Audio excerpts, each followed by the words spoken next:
Isso, para cá mesmo. Irmãos, então nós temos estudado a primeira carta que o apóstolo Paulo escreveu aos crentes de Corinto, um tema que serve para a carta inteira, que vai te ajudar a lembrar quando alguém falar assim, a primeira carta de Paulo para os crentes de Corinto, primeiro aos Coríntios. O assunto lá é o quê? Aí se você não lembrar tudo, você vai poder dizer, lá fala sobre crises na igreja. São várias, aí você pode ir lá, você vai encontrar um monte delas. Tá?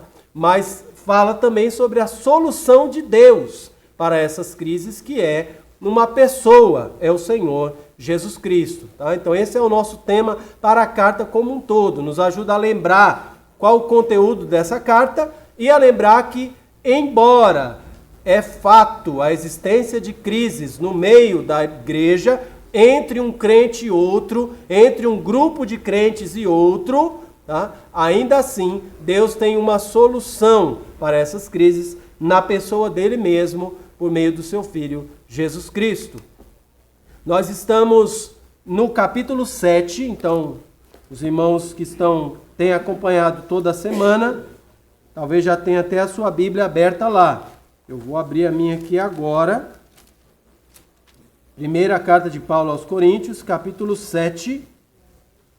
E nós já iniciamos o estudo dessas crises. A primeira crise que o apóstolo Paulo apresentou nos capítulos anteriores foi a crise dos partidos. Nós começamos com ela. Depois ele tratou a respeito do que eu chamei de a crise da imoralidade no meio da igreja, falando sobre a importância da vida em santidade, o uso do nosso corpo e de tudo que temos e somos para a glória do Senhor.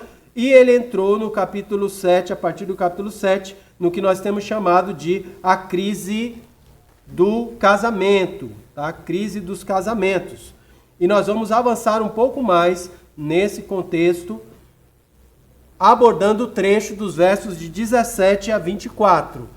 Então, eu vou fazer a leitura, eu estou, como tem sido meu costume, utilizando a versão atualizada das Escrituras Sagradas, e você pode acompanhar a leitura em silêncio enquanto eu faço de forma audível. Primeira carta de Paulo aos Coríntios, capítulo 7, versos de 17 a 24.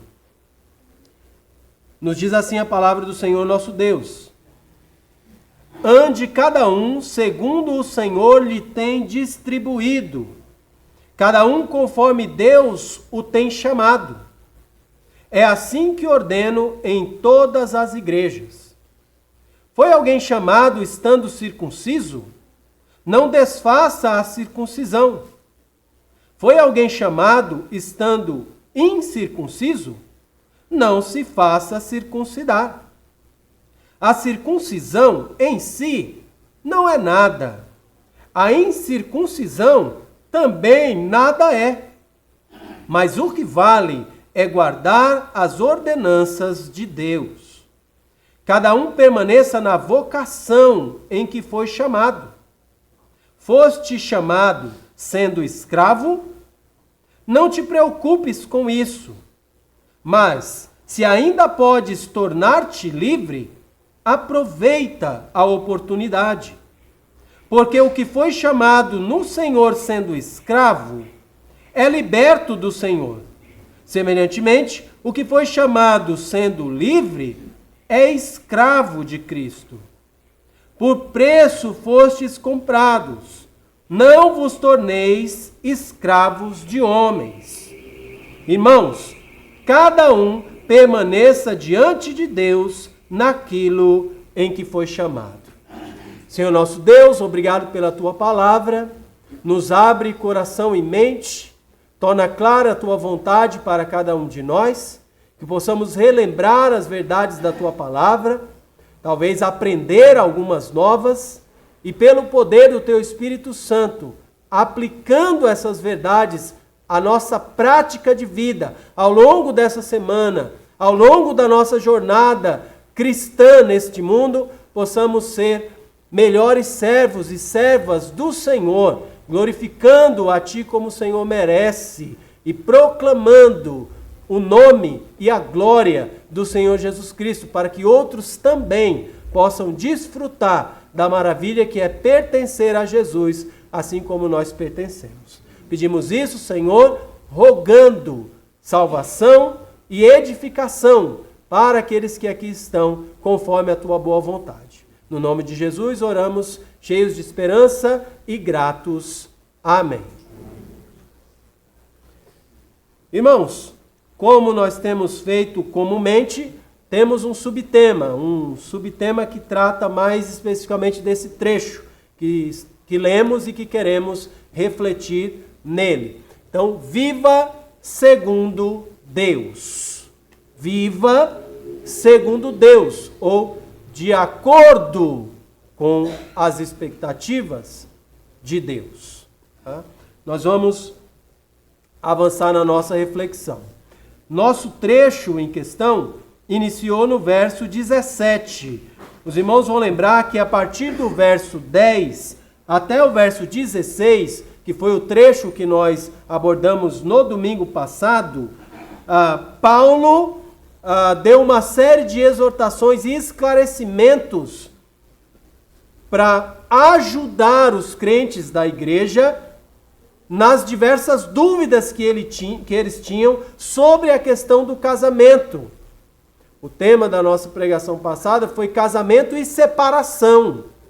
E nós vimos que existia uma certa nuvem de confusão na mente dos crentes a respeito dessa temática. Alguns haviam crido em Cristo há pouco tempo e vieram do mundo sem Deus já casados. E somente um dos cônjuges havia crido no Senhor. Havia dúvida por parte daqueles irmãos. E agora, o que eu faço? Eu aceitei a Jesus. Eu devo, então, permanecer casado com aquele meu marido ou aquela minha esposa que não está interessada na fé em Jesus Cristo?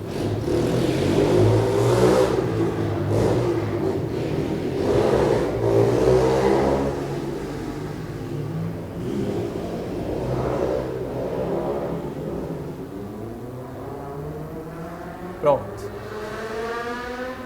Então, o que eu faço? Continuo casado com ele ou com ela, mesmo sendo descrente?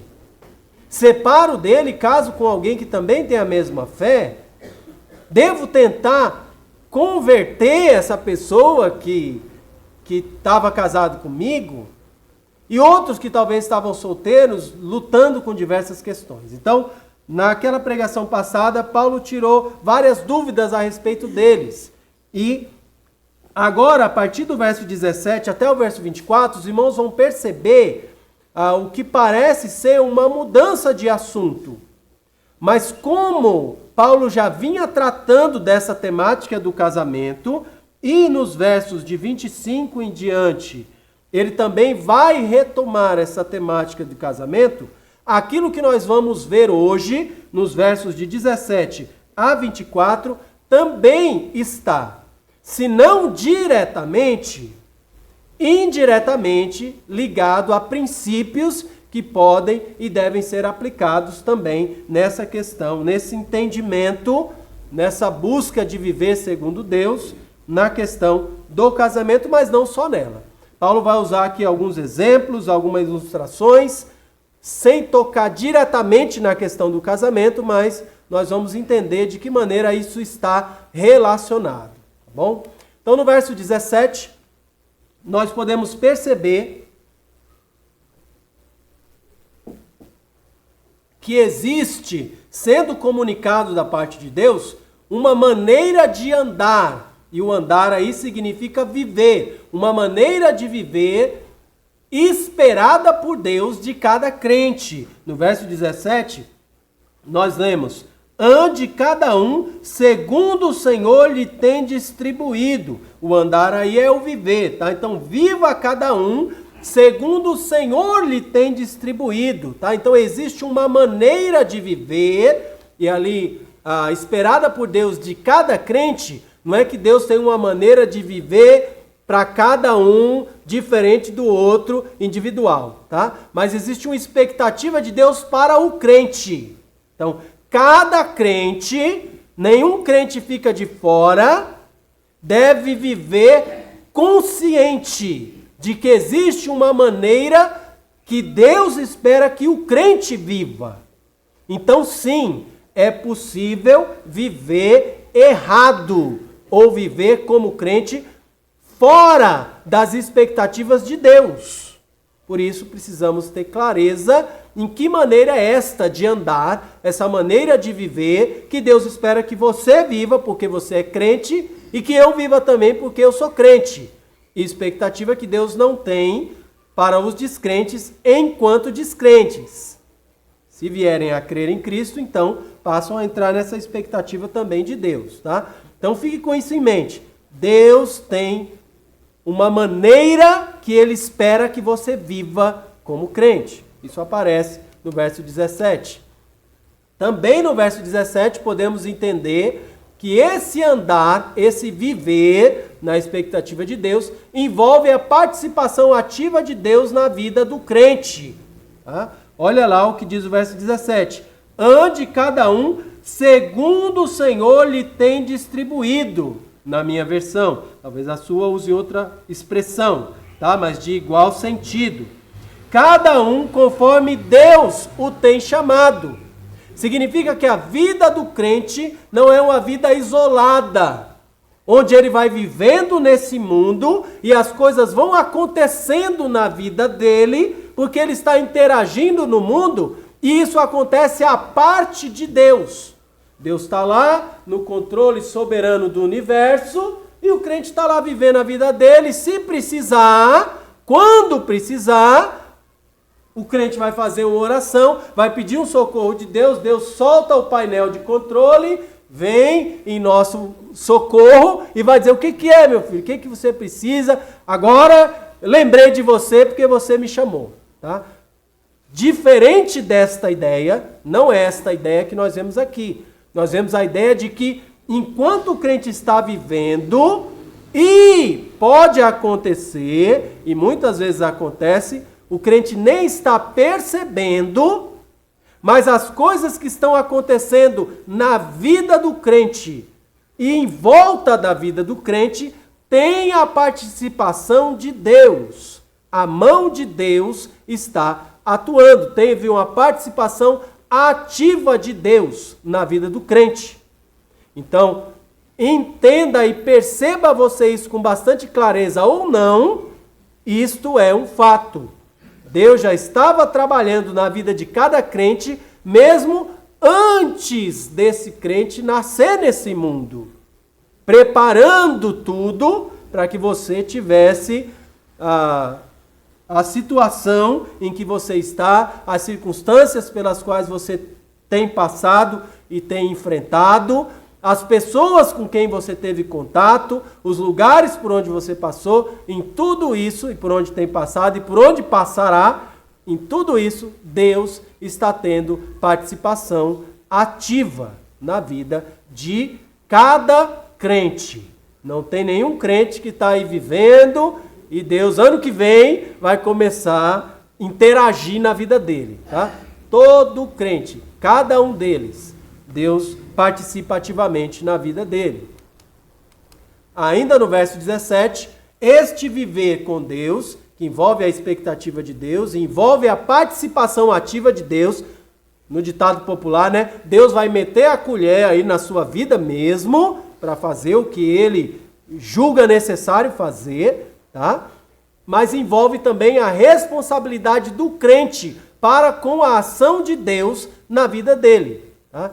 O que significa isso? Significa que você está vivendo, Deus está interagindo, agindo na sua vida, trazendo coisas, tirando coisas, trazendo pessoas, tirando pessoas, permitindo coisas ou impedindo coisas de acontecerem, tá? E você, como crente, tem responsabilidade sobre o que você vai fazer, como você vai reagir à licença de Deus para interferir na sua vida. Tá? Todo crente reage à interferência de Deus na vida dele do mesmo jeito, agradecendo a Deus, louvando a Deus, porque Deus está participando na vida dele, ainda que algumas coisas ele não entenda. Será que todo crente reage assim? Infelizmente, muitos crentes não reagem assim. Tá?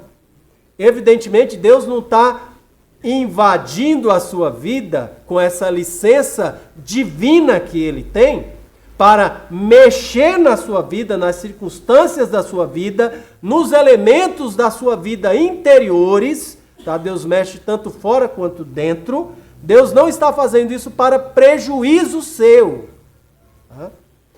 Coisas difíceis virão, desafios, enfrentamentos, lutas, muitas vezes que a gente não vai entender, mas precisamos continuar confiando na bondade de Deus, no caráter bondoso, gracioso e misericordioso de Deus.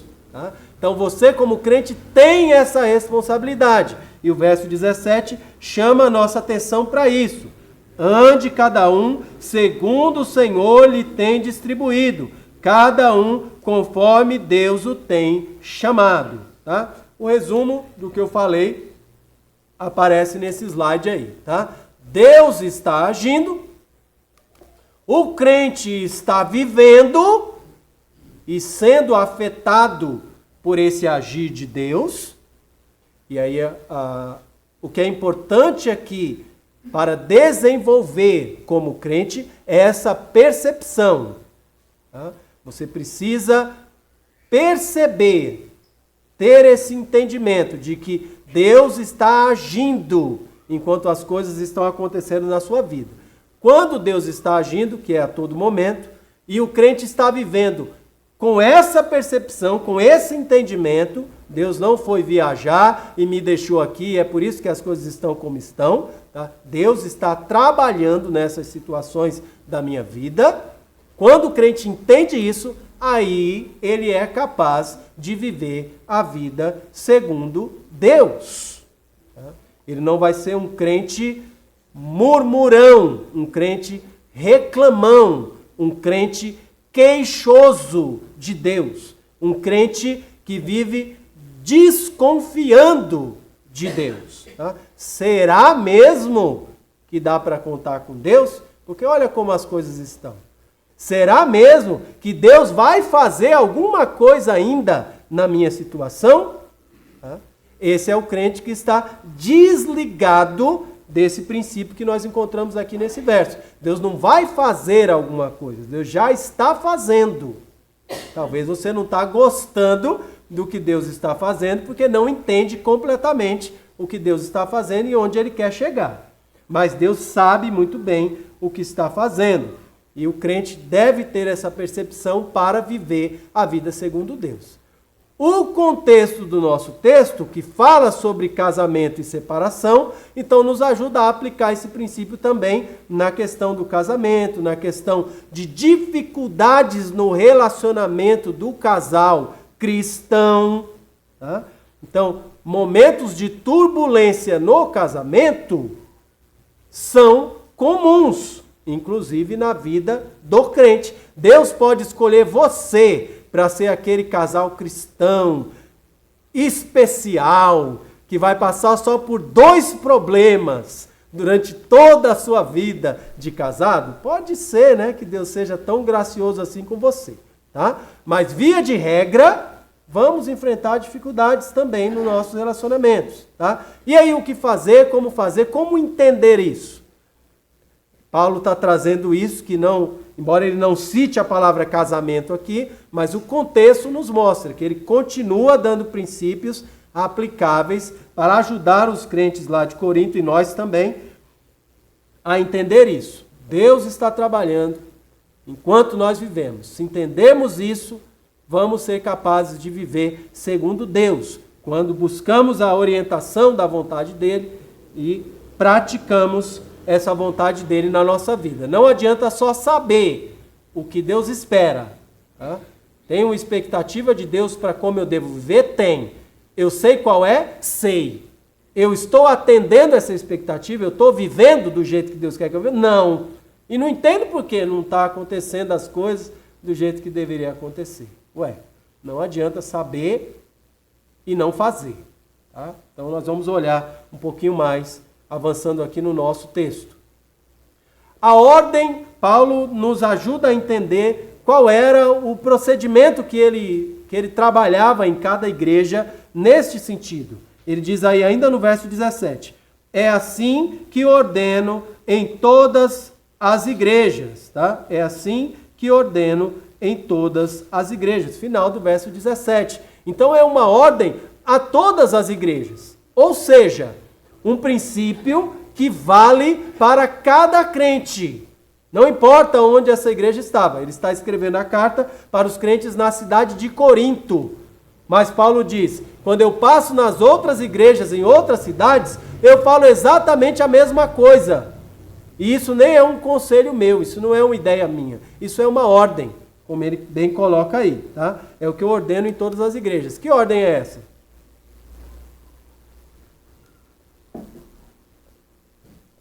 Que nós acabamos de ver. Ande cada um conforme Deus o tem chamado.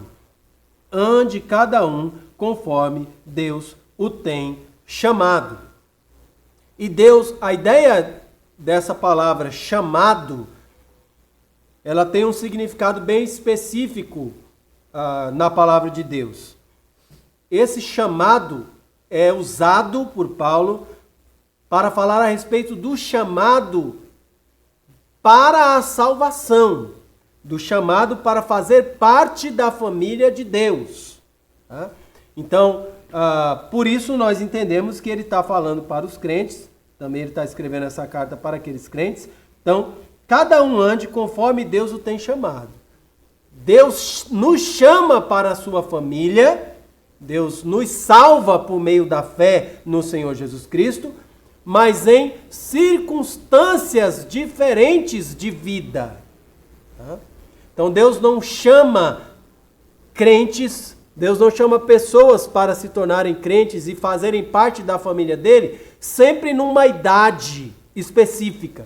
Ó, quando fizer 18 anos, aí vai poder fazer parte da família de Deus. Tá? Não, ele chama alguns muito mais cedo do que isso. Outros ele chama muito mais tarde. Tá? Deus também não espera certas circunstâncias da nossa vida acontecerem como necessárias para ele nos chamar. Então alguns talvez quando Deus chamou já estavam casados, outros foram chamados antes de casar, uns foram chamados já com boa maturidade, algum conhecimento da Bíblia, outros foram chamados sem nenhum conhecimento, e assim o chamado que Deus fez para a salvação a cada crente aconteceu em circunstâncias diferentes. E essas circunstâncias diferentes afetam o nosso viver cristão. Por isso, Paulo, que passava por várias cidades, começando várias igrejas, com pessoas de diferentes idades, diferentes realidades, diferentes religiões, né, antes de se voltar para Cristo, diferente bagagem de vida. Então Paulo diz, olha, o que Deus espera de você é que você viva para Ele conforme Deus o tem chamado. Então é necessário levar essas questões em conta. De que maneira? De que forma? Paulo vai ajudar aqueles crentes a entenderem o que a sua situação de vida no momento em que você foi chamado interfere na sua maneira de viver segundo Deus, segundo a vontade de Deus, tá? Vamos aprender junto com ele. Paulo usa aqui algo interessante para ilustrar essa questão, tá? Embora o contexto anterior fosse o casamento, Paulo sai dessa imagem, figura do casamento, e vai usar um outro assunto para ajudar a ilustrar. Ele vai falar sobre a questão da circuncisão e da incircuncisão, ou dos circuncisos e dos incircuncisos. Lembra que a igreja lá na cidade de Corinto era formada por um grupo bem eclético, tá? Então haviam crentes ali que tinham vindo para Cristo a partir do judaísmo, um grupo de judeus crentes em Jesus Cristo. Não seguiam mais o judaísmo, mas seguiam a Jesus Cristo. E outro grupo de pessoas de Corinto, vindo do paganismo, vindo de diversas idolatrias e talvez até alguns que nem seguissem nada, tá? Então existia essa diferença na igreja, a igreja bem misturada nesse sentido. E aí Paulo vai ajudar, vai pegar essa outra questão que fazia parte da igreja e vai usar como exemplo para ajudar os crentes a entender esse princípio. Então, verso 18, veja o que encontramos lá. Foi alguém chamado estando circunciso? Não desfaça a circuncisão. Foi alguém chamado estando incircunciso? Não se faça circuncidar. Tá? A circuncisão era a marca na carne que os judeus tinham para identificá-los como parte da nação de Israel, que sempre se viu historicamente como o povo de Deus. Tá? Então, para que o judeu fosse identificado com aquela nação, Deus instituiu esse sinal para o judeu, para identificá-lo como membro daquele povo judeu, aquele povo hebreu, né? E assim eles, através daquela marca, eles se identificavam como o povo de Deus e também seguiam os caminhos do Senhor, como nós encontramos no Antigo Testamento. Tá? Com a vinda de Cristo, com a revelação de Deus, até mesmo os judeus puderam entender, tá, que a marca da circuncisão não era uma exigência para a salvação. Então Jesus nunca ensinou isso. Quem quiser crer em mim para ter a vida eterna, precisa, além de crer em mim, também trazer esta marca na carne. Tá? Jesus nunca ensinou isso. Isso não faz parte do evangelho da salvação.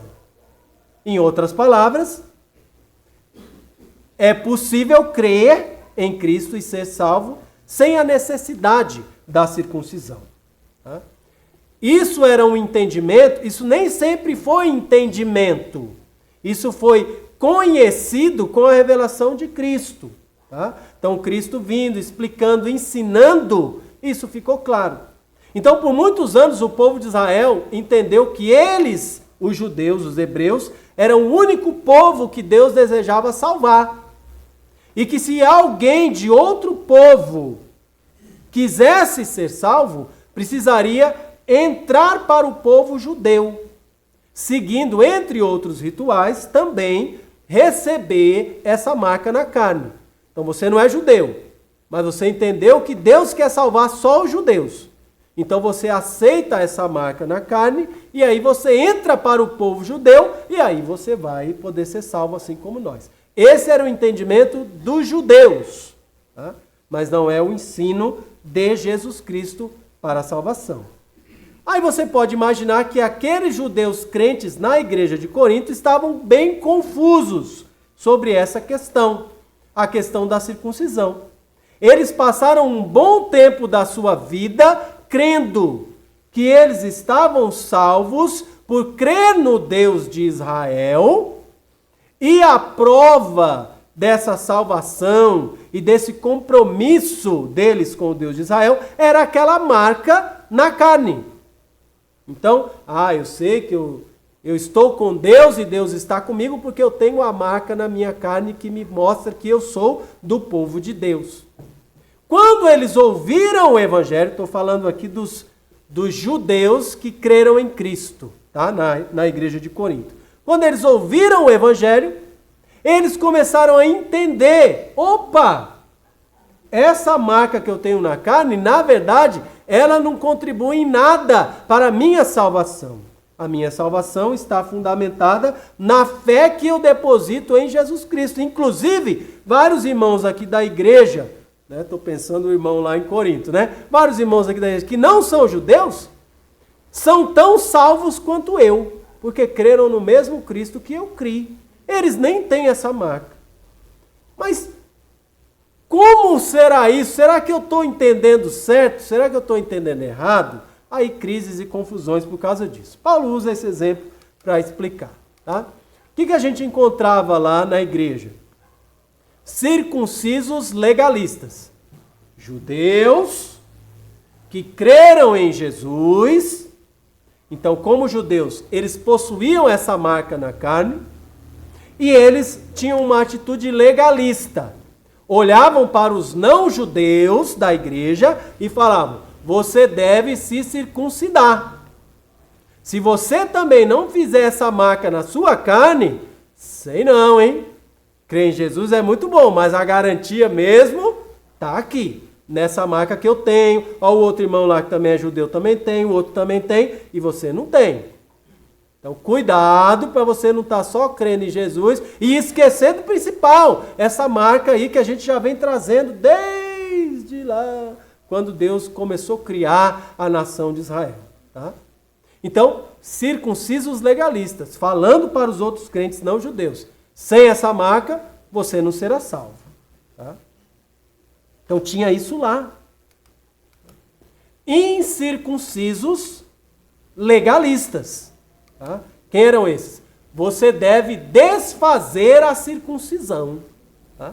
Então, chegava para os judeus e falava: olha, rapaz, então, se você está pensando nisso, você não entendeu nada. Essa marca aí que você tem não garante nada. É a fé em Jesus Cristo que nos salva. Olha aqui, eu tenho certeza da minha salvação porque criei em Jesus. E você que tem essa marca, que recebeu essa marca cirurgicamente, você deveria fazer uma nova cirurgia que vai remover essa marca do seu corpo. Porque senão você vai acabar confiando nessa marca e não em Jesus. Estou avisando. Então, com essa marca aí, você não vai ser salvo. Porque manter essa marca significa que você está confiando na marca e não em Jesus Cristo, por meio da fé. Olha só, imagina a tensão dentro daquela igreja. Tá? Circuncisos em crise. Judeus que já tinham entendido estavam pensando certo. Então ele estava pensando assim: poxa, eu preciso desfazer essa circuncisão. Eu pensava que ela me salvava, mas não é. Quem salva é Jesus. Preciso tirar essa marca do meu corpo. Preciso fazer uma cirurgia e tirar essa marca do meu corpo. Tá? E também incircuncisos em dúvida, ou em crise também. Eu preciso me circuncidar. Pensando, já criei em Jesus, mas é melhor garantir, Melhor ter Jesus e essa marca do que, de repente, crer só em Jesus e aí, no dia lá, quando eu chegar no céu, Deus vai dizer: cadê a marca, rapaz? Você não sabia que precisava dela? Então, essa confusão estava posta na mente dos crentes. Tá? Dá para imaginar por que dessas tensões.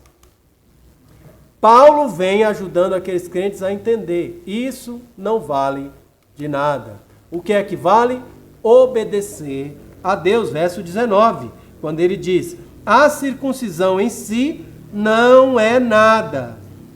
A incircuncisão também nada é. Mas o que vale é guardar as ordenanças de Deus. Paulo então traz esse princípio, mostrando: cuidado para que você não seja legalista, querendo impor sobre os outros aquilo que Deus não exige. Lembra, existe uma expectativa de Deus para a vida do crente. Mas você vai perceber, se você faz parte de uma igreja local como essa, você vai perceber no interagir com outros crentes. Tá? E daí vem algumas crises, que existe também certas expectativas de outros crentes relativas a você.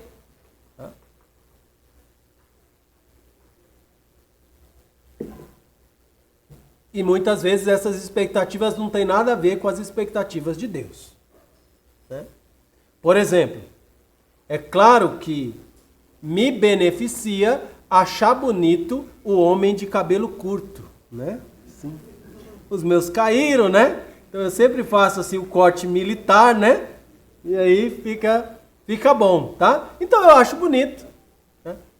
E eu posso ter a expectativa de que todos os homens aqui da igreja devem ter esse mesmo cabelo bonito assim, aonde ainda tem esse mesmo cabelo bonito como o meu, tá?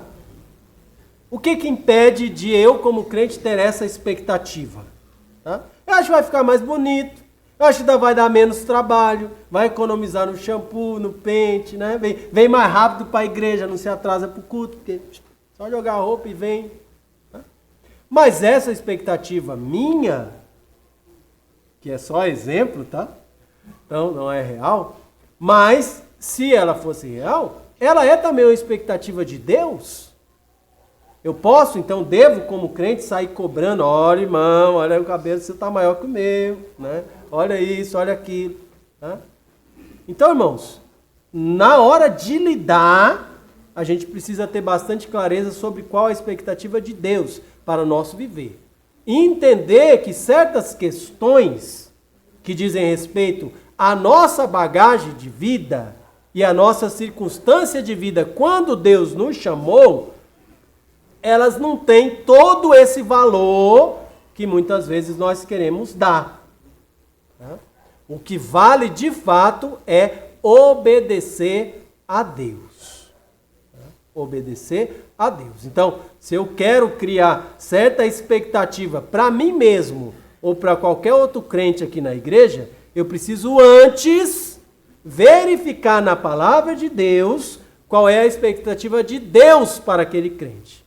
E saber comunicar, irmão, aqui existe uma expectativa de Deus que o irmão não está alcançando, o irmão está desconsiderando isso. Mas veja como Deus quer isso para a sua vida. Olha aqui, livro tal, capítulo tal, versículo tal. É isso que Deus quer para a sua vida, tá bom? Então cuidado com isso para que a gente não acabe nos tornando legalistas, exigindo de outros aquilo que a gente gosta ou prefere, quando essa não é uma exigência da parte de Deus. Estava acontecendo lá na igreja de Corinto.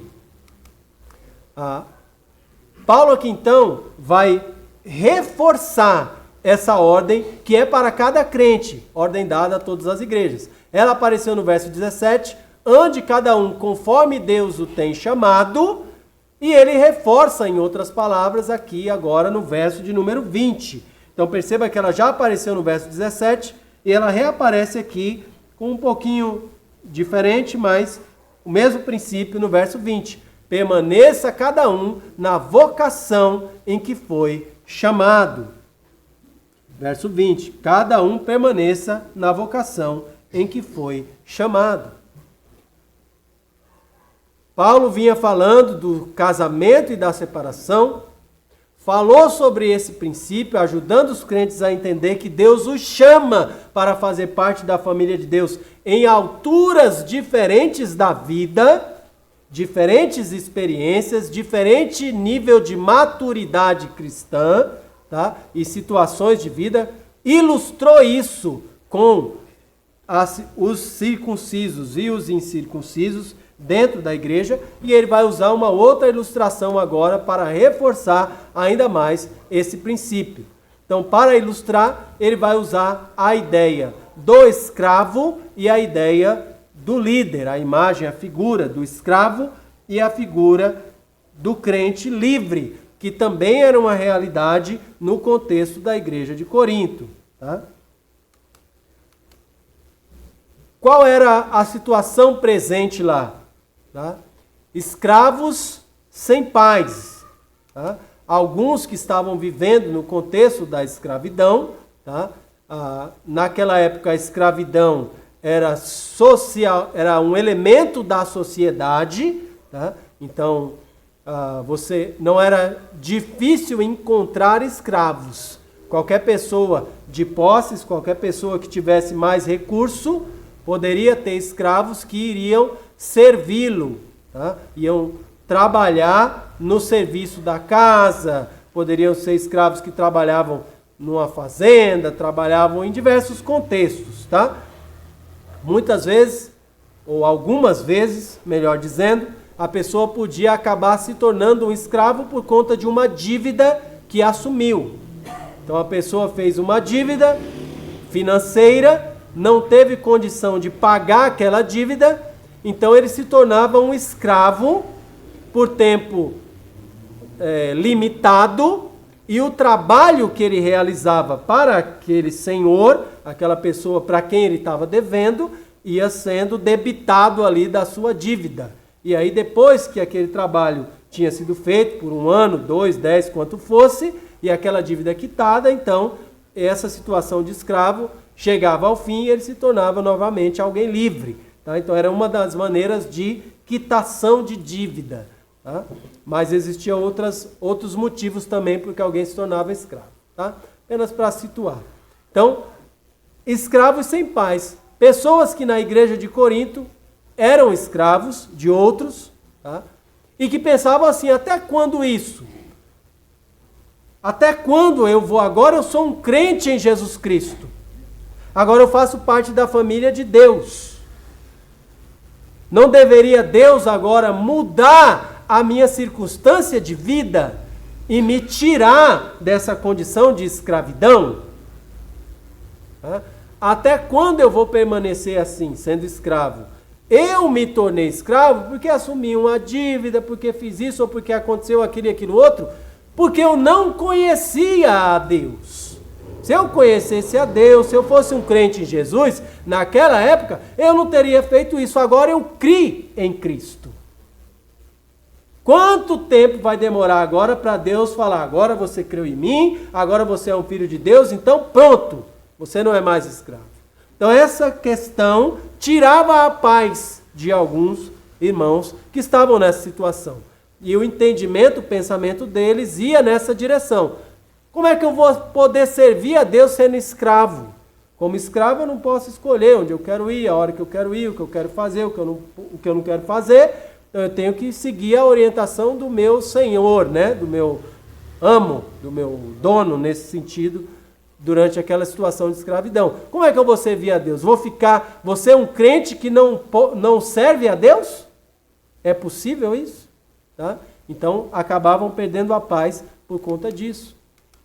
É possível também que senhores de escravos, no contexto da igreja, também pudessem estar pensando, mas o que eu vou fazer agora? Agora eu sou um crente. Como é que eu posso servir a Deus com escravos, né? Possuindo escravos, sendo um dono de escravos?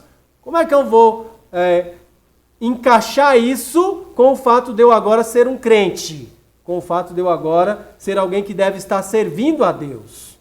Eu estou acostumado a ter escravos, sempre tratei eles aí do jeito que eu queria, fazia o que eu queria com eles, afinal de contas, quem mandou fazer essa dívida ou quem mandou estar nessa situação? Então eu sempre tive escravos. E agora, criei em Cristo. O que eu devo fazer? Como eu devo agir? Como é que eu vou servir a Deus e lidar com essa circunstância? Tá? Então, Paulo também ajuda aqueles irmãos a entenderem princípios nessa situação. Mais uma vez, reforçando que o que vale é obedecer a Deus. Veja o verso 22. Verso 21, né? Verso 21 e verso 22. No verso 21 ele diz: foste chamado, e lembra que aqui o chamado é chamado para fazer parte da família de Deus. Foi salvo, né?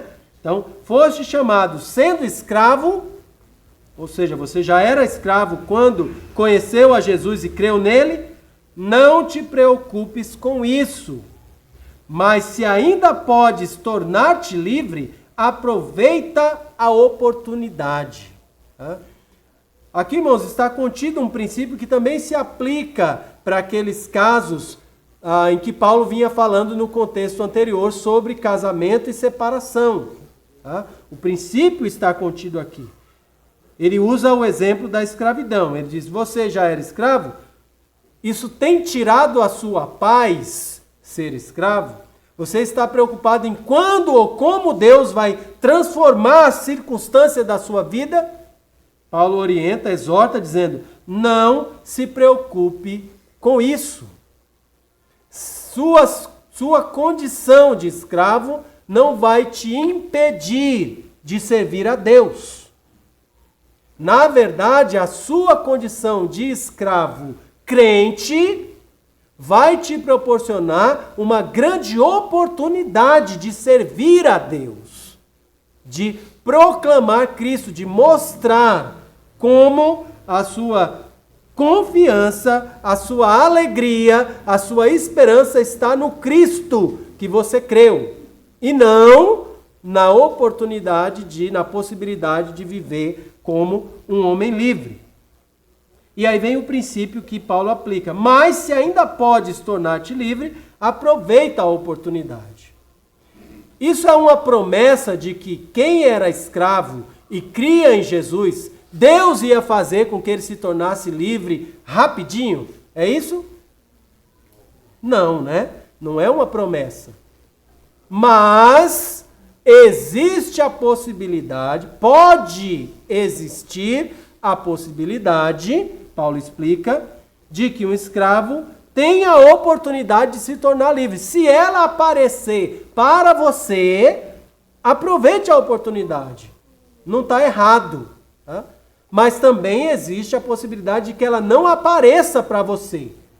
E que você viva a vida inteira como um escravo crente em Jesus. E isso não impedirá de maneira nenhuma você de glorificar a Deus através das suas atitudes. Aplicando isso para o casamento e a separação, os irmãos vão lembrar que nós vimos no domingo passado, estudando sobre isso. Então, em alguns casos específicos, que nós vimos no domingo passado, pode aparecer na sua vida a oportunidade de uma mudança. Então, eu vou dar um exemplo. Você hoje é alguém casado. Dou exemplo com um homem ou com uma mulher? O que vocês preferem? Um homem. Então, hoje você é um homem casado. Tá? Hoje você é um homem casado. Daqui uns dias, a sua mulher morre. Tá? A sua mulher morre. Tá? Pode acontecer ou não? Pode, né? Tá bom? Pode acontecer. A sua mulher morreu. Isso abriu para você. Você não sabia. Você sabia que ela ia morrer, né? Não sabia que ia ser agora. Tá? Então, isso abriu para você uma janela de oportunidade. Você, como crente, a sua esposa faleceu, abriu uma janela de oportunidades, né? O crente que a esposa faleceu, se ele desejar casar-se novamente com uma crente, pode? À luz do que nós aprendemos ou não? Esqueci. Pode ou não? Pode. Pode. Então abriu para você uma janela de oportunidade de escolher uma outra mulher com quem você vai casar. Tá?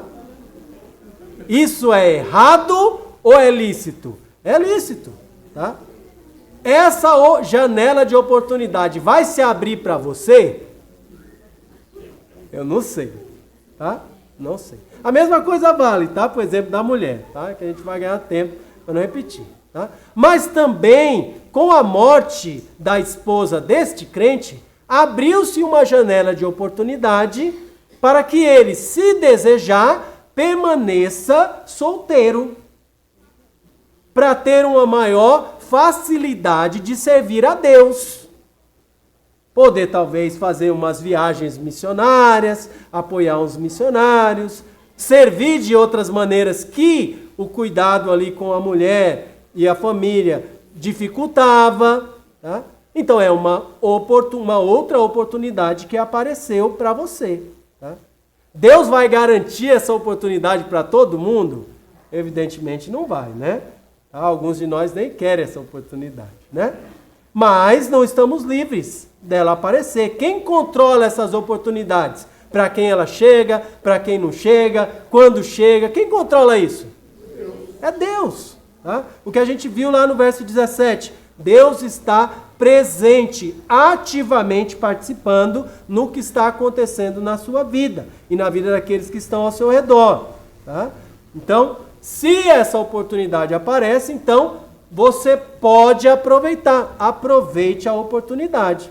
O que você não pode é trabalhar para, né? Você é um crente casado, trabalhar para que a sua esposa morra, para que aí você tenha essa oportunidade. Isso você não pode fazer, evidentemente, nem a mulher fazer pelo marido, tá?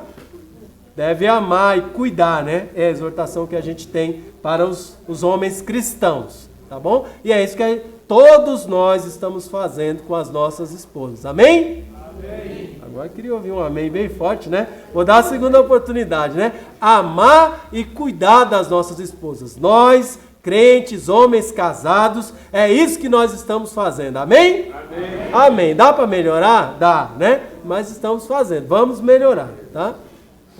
Irmãos, então é sobre isso aqui. Lembra, o assunto tem a ver ainda com aquilo, tá? E aí outros exemplos poderiam ser dados dentro do que a gente aprendeu, onde oportunidades podem aparecer para uma mudança na sua vida. Tá? E nesse caso, se ela aparece, você deve se atentar para que o que você vai fazer esteja em acordo com o que Deus deseja, tá? Para que esteja dentro do que realmente vale, que é o obedecer a Deus. Então, se eu escolher, nesse exemplo que eu dei, escolher ficar sozinho, para ter maior liberdade para servir, para me dedicar mais ao Senhor, então eu estou obedecendo a Deus se eu fizer isso? Estou. Mas se eu aproveitar a oportunidade para me casar novamente com uma irmã crente, para servirmos juntos a Deus, eu estou obedecendo ao Senhor? Estou também. Tá? Então, essas oportunidades de trazer uma mudança na vida dentro da obediência, debaixo da obediência a Deus, elas vão acontecer ao longo da nossa caminhada. Tá? E aí, se ela aparecer para você, você pode aproveitar a oportunidade. Então, o princípio está posto aí. Né? Amém, palavra do Senhor. Tá? Vamos avançar. Mas existe um perigo real aqui, né? Então, esse perigo aparece descrito no nosso texto, que é o perigo do crente se tornar escravo de homens. Aparece descrito no verso 23. Né? Verso 22, eu deixei de explicá-lo. Vou ler. Verso 22. Porque o que foi chamado no Senhor, sendo escravo, é liberto do Senhor. Semelhantemente, o que foi chamado, sendo livre, é escravo de Cristo. Então, em Cristo, nós estamos numa situação de equilíbrio. Tá? Eu nem sou livre para fazer tudo o que eu quiser, se eu creio em Cristo. Eu tenho que me colocar debaixo da autoridade, da obediência de Cristo. Então, a minha liberdade não é total. E também eu não sou completamente escravo. Tá? Naquele contexto, né, da igreja de Corinto. Porque eu sou livre em Cristo Jesus. Então, mesmo o escravo lá da igreja de Corinto, que estava servindo o seu senhor, cuidando dos animais, cuidando da casa, ou fazendo qualquer outra coisa, ele podia se alegrar e se regozijar na liberdade que ele tem em Cristo Jesus. Na certeza e na esperança que mesmo que ele vivesse a vida inteira na situação de escravidão social, ele estaria vivendo com Cristo ao seu lado e partindo deste mundo, partindo para Cristo, na liberdade que Cristo garante para os filhos de Deus. Tá? Então a liberdade em Cristo é a liberdade dos nossos pecados, é a melhor liberdade que existe. E você pode viver como um escravo socialmente, mas liberto espiritualmente. Tá? Isso é possível. Então nós vamos passar por situações que nos desagradam na vida. Naquela época, para os crentes de Corinto, Um exemplo disso era a situação de escravidão social. Tá? Mas não significa que aquele crente que era escravo vivia sempre lá, cabisbaixo, chorando, sem nenhuma esperança, reclamando da vida. Tá? Não é esse o desejo de Deus para ele, muito pelo contrário. Se ele era obediente a Deus, e o que vale é a obediência a Deus, então os outros escravos ficavam espantados com ele. Poxa, como esse cara é escravo e está vivendo com esse tipo de alegria que não dá para entender.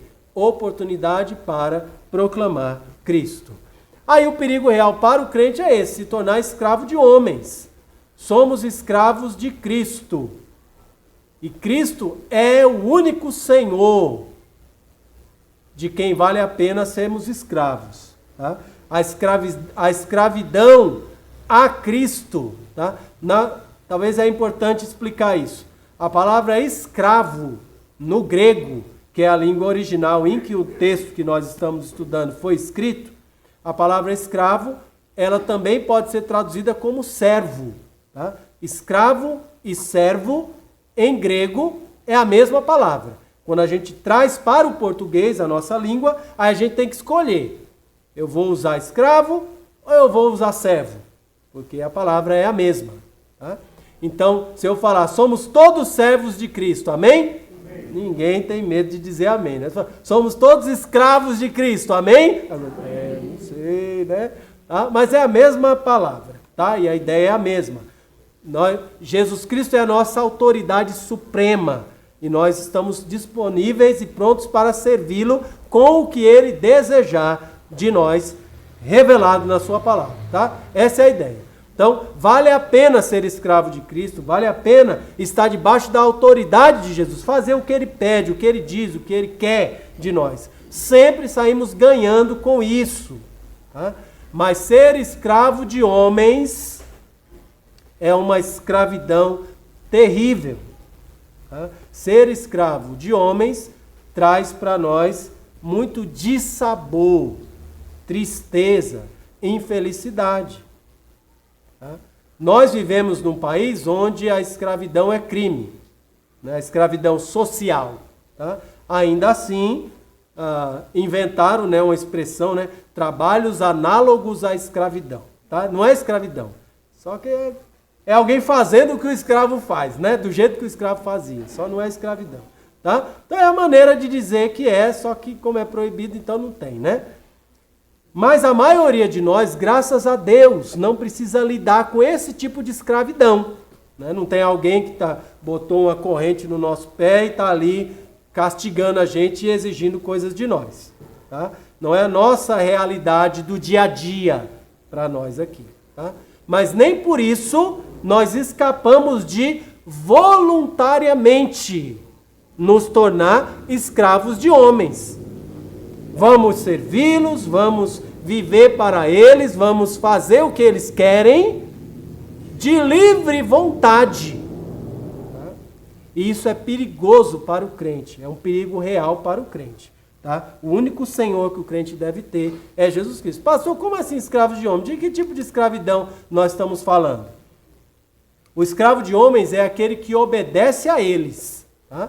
Então, deixando a palavra de Deus de lado, sem levar em consideração o que Deus tem a dizer, algum homem, é que estou falando homem no sentido genérico, pode ser uma mulher também, tá? Alguém se levanta, diz alguma coisa para você, e você abraça aquilo e diz, rapaz, isso gostei, eu vou nessa, isso aí tá certo, tá?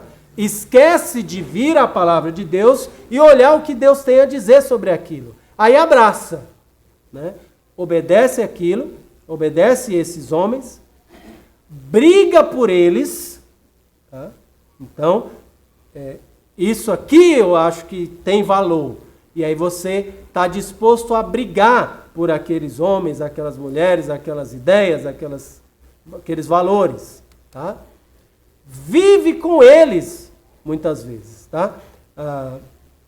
Ou vive para eles, né? Eles começam a se tornar um eixo fundamental, principal na sua vida. Algo que se torna parte, uma grande parte da sua vida. Você não se enxerga mais vivendo sem aquilo. Tá? Começa a tomar parte da sua vida e ter uma relação direta com você. Muitas vezes diária, você tem aquele contato diário com eles. E você está disposto a pecar por eles. Tá? Quando esses homens que escravizam estão proclamando, defendendo algo que você descobre que está fora do ideal de Deus, ao invés de abandoná-los para agradar a Deus, você percebe que já está tão apegado, obedecendo a eles, brigando por eles, trazendo eles para dentro do seu viver e vivendo em função deles, que você está disposto a permanecer com eles, ainda que pecando contra Deus. Pastor, isso ia ficar muito mais claro se tivesse algum exemplo. Pensei a mesma coisa. Né? Então, vamos a eles. Tá? Por exemplo, né? Futebol. Tá? Ou, eu estou usando aqui o futebol como exemplo, mas pode pensar em lazer de maneira geral. Tá? Então, você se agrada daquilo, passa a obedecer aquelas pessoas, tá? Passa a brigar por eles.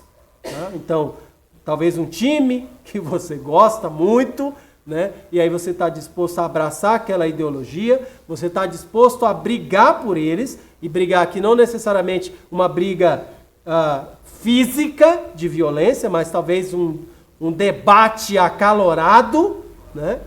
Vive com eles, então você está ali envolvido no meio de tal maneira que você não consegue mais entender ou imaginar a sua vida sem aquilo, tá? E está disposto a pecar por eles, tá? Deixando coisas que são de extremo valor da parte de Deus em favor desse valor ou desse homem ou desses homens nesse exemplo específico, tá? Coloquei outro aqui. Candidatos políticos, partidos políticos, ideologias políticas. Tá? A pessoa ouve o que está sendo dito, abraça aquilo. Ah, é isso aqui mesmo. Está disposto a brigar por eles. Tá? Vai brigar com o irmão em Cristo, vai brigar com o irmão de sangue, vai brigar com o pai e com mãe. Vai viver com eles, né? Não vai talvez para Brasília para viver com o seu político preferido, né? O seu partido preferido, mas vai talvez estar ali associado no partido, vai estar ali mandando mensagem para um e para outro, falando de um e de outro, e cuidado com o que vai falar, porque eu sou crente até aqui, né? Daqui para frente, aí cuidado, disposto a pecar por eles. Tá? Quem é essa pessoa? É o escravo de homens. Porque você vem para a palavra de Deus, você não vai encontrar isso. A expectativa de Deus de que vivamos assim, escravizados dessa maneira. Tá? O que está aqui nesse mundo vai passar. Né? Pode ser o trabalho. Obedece o que você está fazendo lá, você abraça. Você está disposto a brigar por eles, né? Se envolver. Vive com eles, tá? Ali. E aquilo começa a fazer parte da sua vida de um jeito que você acha que aquilo é o maior valor. E aí começa até a pecar por ele. Saúde, né? Exercício físico, academia, alimentação. Tá? Nossa, ouvi isso, gente, né? Uma vez eu falei com uma pessoa assim, ele falou, pastor, o senhor come margarina? Eu disse, rapaz, quando tá barato eu compro, né? Eu como, né? Aí me falou sobre os problemas da margarina, e aí é mesmo, não é bom, tá? Não coma se você puder não comer, tá? E nós não estamos aqui criticando as coisas, tá? Não estamos falando mal do futebol, do videogame, ou de andar de bicicleta, escalar montanha, nadar, ou seja qual for o esporte que você gosta. Tá? A ideia não é que Deus proíbe isso. tá? Nem de você fazer exercício físico, cuidar da sua saúde, ou os outros exemplos de trabalhar, né? Vamos parar de trabalhar, porque senão somos escravos de homens, tá? É quando isso toma uma dimensão que se encaixa nesses fatores aí, ó. Agora eu vou para a academia. Chega lá, você começa na academia, vendo o que todo mundo está fazendo, você faz também. Aí você começa a brigar por aquilo. Irmão, você não está na academia, irmão? Que negócio é esse? Vai para a academia também. E tal, e começa aquelas discussões acalorada e tudo, né? Vamos cuidar desse negócio aí, que os bichos vão comer depois, né? Ninguém fala isso, mas é a verdade. Vive com eles, né? Tá ali direto, daqui a pouco estava indo na academia 3 vezes por semana, começa indo todo dia, estava indo todas as manhãs, começa indo todas as manhãs, todas as tardes, todas as noites, e daqui a pouco está até com uma doença por excesso de, pensando que é um excesso de cuidado com o corpo, na verdade um tremendo descuido, tá? E eu não sou médico, mas o médico vai falar isso para você, né? Mesmo sobre os exercícios e alimentação saudável. Esses dias passou uma reportagem de uma influenciadora digital que morreu porque já tinha não sei quantos meses sem beber água, né? Bebia só suco, os irmãos devem ter visto. Comia só folha e semente e essas coisas, tá? Então, deste tipo de desequilíbrio que nós estamos falando. Ser escravo de homens, irmão, vai trazer esse tipo de resultado na vida. É morte, é tristeza, é destruição, é pecado contra Deus, é briga com as outras pessoas, desobediência ao Senhor, tá? Então, cuidado com isso. A ordem de Deus para todas as igrejas, verso 17, ande cada um conforme Deus o tem chamado. No verso 20, o apóstolo Paulo reforça, no meio desse trecho, permaneça cada um na vocação em que foi chamado. E no verso agora 24, ele reforça, fechando aí o que parece um sanduíche, né? O princípio em cima, embaixo e também no meio. Permaneça cada um diante de Deus no que foi chamado. Então entenda que existem essas diferenças no momento em que a pessoa foi chamada à família de Deus. Temos que saber aprender a lidar com elas, as diferenças de irmão para irmão, de maturidade, de jeito, de preferências pessoais, de gostos, tá? Mas o importante entre todos nós é que andemos juntos em obediência ao mandato do Senhor, não sendo escravos de homens, mas sim de Cristo, afinal de contas fomos comprados por preço, como diz o verso 23. Encerrando esse nosso tempo com algumas aplicações. Primeira, se você é um crente, viva consciente da participação ativa de Deus na sua vida. Lembra que Deus está mexendo nas coisas, está fazendo acontecer. Até aquilo que talvez te desagrade, que você não entenda. Mas tem a mão de Deus ali por trás. Então, cuidado na hora de você criticar, na hora de você amaldiçoar a sua vida ou as circunstâncias da sua vida. Deus tem parte nisso. Cuidado, não se deixe enganar, não pense que é tudo por acaso, que eu estou passando por isso porque é assim mesmo e Deus não está nem agindo, nem fazendo nada. Viva segundo Deus. Busque obedecer a Deus na circunstância em que você está, na situação em que você se encontra. Sempre, independente de qual é a sua situação hoje, seja muito boa, seja mais ou menos, seja péssima, é possível obedecer e glorificar a Deus nessa situação em que você está. Se você é um crente, você foi chamado por Deus e comprado por preço. Lembre-se, o que vale é obedecer a Deus. Não se torne um escravo de homens. Você já é escravo de alguém, de Cristo, e se beneficia com isso. Então, seja submisso a Cristo. Reavalie os seus valores. Quem tem tido autoridade na sua vida? Quem tem conquistado ou o que tem conquistado o seu coração? Pelo que vale a pena brigar? Pelo que vale a pena viver? E isso não é um isso, é um alguém. Esse alguém é Jesus Cristo. Obedeça a Deus, vivendo para Ele. Se você é um crente, não se precipite em suas tomadas de decisão. Esteja atento para, em obediência ao Senhor, aproveitar as oportunidades de mudança que surgirem ou se surgirem. Tá? Então pode ser que não surja. Mas se surgir uma oportunidade de mudança, pastor, eu não gosto do lugar que eu trabalho, mas Deus é o dono do ouro e da prata. Vou abandonar aquele trabalho, vou falar para o meu patrão que eu não quero saber mais daquele trabalho e tenho certeza, daqui para o próximo domingo, Deus vai abrir uma porta melhor, ganhando o dobro e fazendo metade do que eu fazia. Tá? Cuidado com esse tipo de atitude. Tá? Não se precipite na tomada de decisão. Sirva a Deus, louve a Deus, viva para Deus na situação em que você está e esteja atento. Aparecendo uma boa oportunidade, abrace, aproveite. Tá? Mas se ela não aparecer, se ela ainda não apareceu, continue pacientemente obedecendo a Deus e confiando no Senhor. Ele sabe o que faz e Ele tem te dado oportunidade de glorificá-lo e servi-lo aí mesmo onde você está. Por fim, se você não é um crente, então você não está vivendo a vida segundo Deus.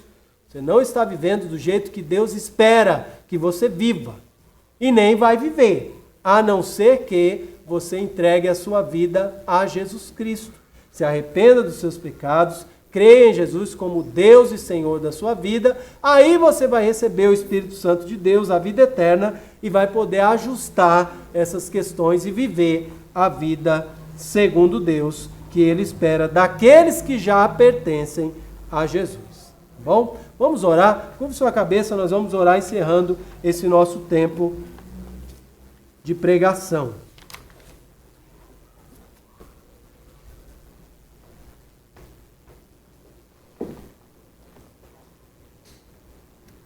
Oremos. Senhor nosso Deus, mais uma vez, muito obrigado pela Tua palavra.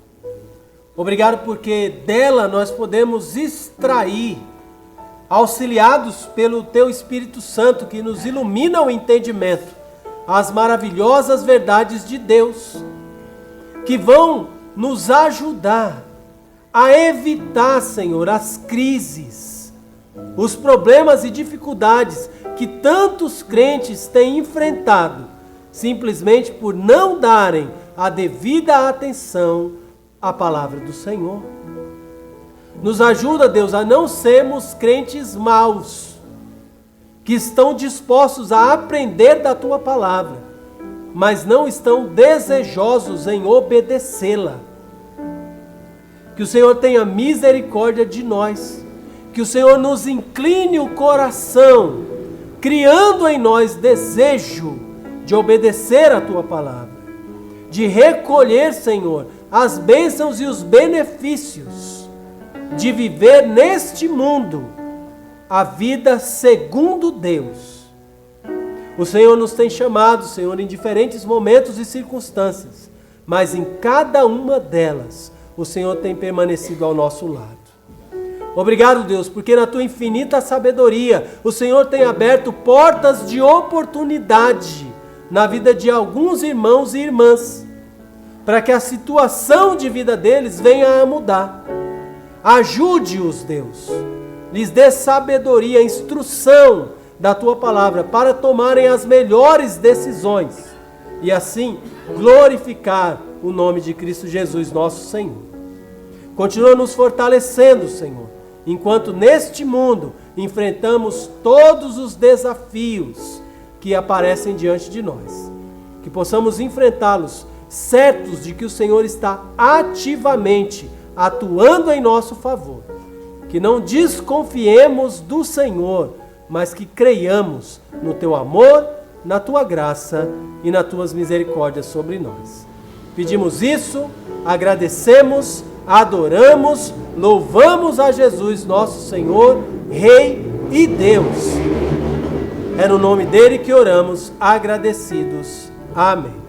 Amém. Deus abençoe a todos, uma boa noite, uma ótima semana.